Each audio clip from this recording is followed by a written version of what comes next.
Saya kasih rahasia besarnya. Sepanjang Anda betul-betul ikhtiar dilakukan karena Allah, maka perhatikan baik-baik.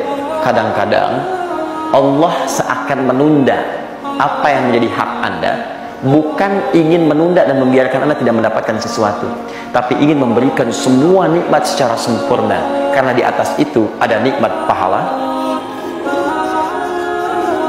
ada nikmat doa, ada nikmat istighfar, ada nikmat usaha, dan nikmat hasil yang tiada terputus. Tidak terputus. Lihat sini.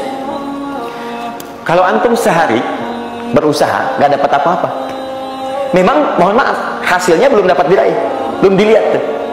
Tapi bukankah pada saat itu doa antum akan bertambah? Bukankah malamnya salatnya nambah? Tahajud? Bukankah di situ kadang-kadang kita istighfar, ya Allah? Teman-teman, bukankah istighfar menggugurkan dosa? Bukankah berdoa menambah harapan, mengakumulasikan sesuatu? Bukankah tahajud menambah pahala lagi? Kadang-kadang yang diinginkan oleh Allah pertama kali bukan dunia dulu. Ketika Allah mencintai seorang hamba, dia akan berikan pahala akhirat dulu. Karena dunia itu sifatnya sementara. Hei fulan, kamu kemana aja? Kemarin kamu jauh dari saya, baru sekarang kamu pikir dekat dengan saya. Saya nggak pengen kasih dunia dulu. Dunia itu kecil. Kalaupun di seekor sayap samuk sebelahnya, sebelah sayap nyamuk ada dunia itu ada nilainya, saya kasih buat kamu deh, nggak ada nilainya.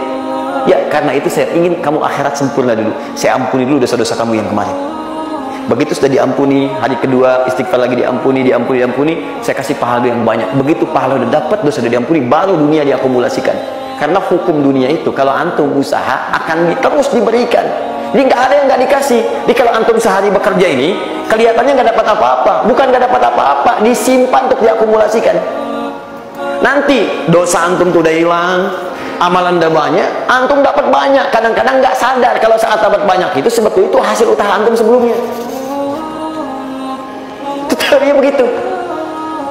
Ya, jadi nggak ada yang nggak dapat apa-apa, semua akan dinilai. Sepanjang antum bergerak dikasih, dan antum buktinya hidup juga. Sampai ke hari itu kan masih hidup, bisa makan juga di hari itu, bisa beraktivitas juga, sehat juga dan sebagainya. Belum dapat apa. Makanya kata Nabi, yang hari itu ada makanan, dia orang kaya sebetulnya. Kalau besok masih ada lagi, kaya banget. Antum sampai sebulan masih ada cadangan. Ini kenapa kita mesti berkeluh kesah? Dan belum tentu hidup juga sampai besok. Yang tuh mau ngumpulin apa? Nah, maka prinsip yang terbaik adalah ketika antum berikhtiar, ikhtiar usaha yang maksimal. Tapi jangan khawatir kalau antum kerja sehari nggak dapat, 2 hari belum ada usaha. Jangan khawatir teman-teman sekalian. Rumusnya mengatakan semua ketika badan bergerak, maka rezeki dituliskan untuk keluar. Tapi kadang-kadang ada yang Allah inginkan lebih besar dari apa yang Anda harapkan. Apa yang Allah harapkan, ikutkan ke situ, maka Anda akan mendapatkan akumulasi bagiannya. Itu yang dilakukan oleh Sayyidah Hajar. Begitu beliau kemudian naik ke Marwah, nggak dapat, naik ke Safa, nggak dapat. Apa pernah tertuliskan dalam riwayat sedikit aja Sayyidah Hajar mengeluh? Tunjukkan kepada saya kitab mana yang pernah menunjukkan riwayat ketika bolak-balik itu kemudian Sayyidah Hajar berkata, ya Allah, saya kan istri Nabi, saya kesini memenuhi perintahmu, ya Allah, ini udah capek, kenapa belum turun juga? Pernah nggak? Kedua, ketiga, keempat, kelima, sampai ke yang ketujuh. Begitu sampai di Marwah, baru kemudian diakumulasikanlah itu. Apa yang terjadi? Ibunya yang usaha bolak-balik, akhirnya keluar dari mana? Anaknya, kakinya kemudian menghentak lagi, tiba-tiba keluar air dari situ. Pertanyaan saya, ibu yang lebih tahu di belakang, kan kalau anak itu sedang haus, pasti tangan kakinya bergerak kan? Kenapa saat pertama disimpan bergerak, airnya keluar? Sudah 7 kali bolak-balik, baru air keluar. Silakan lihat riwayatnya. Pada hentakan itu, ketika 7 kali ibunya bolak-balik, malaikat mengepakkan sayapnya. Itu yang menghantam air dan keluar air. Malaikat yang ditugaskan Allah memberikan rezeki namanya Mikail. Itu ada di Quran surah kedua ayat ke-98. Ya, man kana aduwwan lillahi wa malaikati wa rusuli wa jibril wa mikail. Mikail. Di antara tugas Mikail oleh Allah ditugaskan untuk memberikan rezeki. Yang paling menarik, perhatikan baik-baik. Begitu airnya keluar, ibunya sedang di Marwah, sedang berdoa nih. Makanya kalau sa'i di sofa ngadep kiblat berdoa dulu, ke Marwah ngadep kiblat berdoa dulu.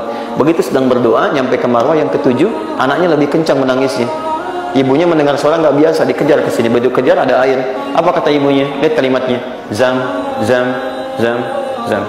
Ibunya tidak mengatakan ijma, tapi zam, zam, zam, zam. Zam itu artinya kumpul jangan berhenti, kumpul jangan berhenti, kumpul jangan berhenti. Sampai sekarang air itu tidak pernah berhenti. Perhatikan bagaimana akumulasi pekerjaan seorang ibu yang sangat serius menghasilkan rezeki bukan hanya untuk dirinya, untuk anaknya, cucunya, cicitnya, dan berganti generasi sampai kita sekarang. Maka boleh jadi kita berusaha bekerja, sehari belum dapat, 2 hari dagang belum dapat, tenang. Begitu antum 3 hari, tiba-tiba dagangan diborong habis. Itu sebetulnya usaha antum yang sebelumnya, tapi antum dapat bonus ampunan dosa, pahala, macam-macam. Maka jangan mengeluh, dan jangan pernah antum sekali-kali, awas ya, awas, mengeluarkan kata-kata yang seakan-akan Allah menghentikan rezeki antum. Maka disitulah kesulitan paling sulit akan antum awali. Ya Allah, apa engkau nggak sayang dengan saya? Saya perlu usaha apa lagi? Kenapa belum diberikan juga? Dan sebagainya. Itu kadang-kadang membuat seseorang kalau sudah kehilangan arah seperti itu sampai meninggalkan agamanya. Itu yang paling fatal. Paham ya?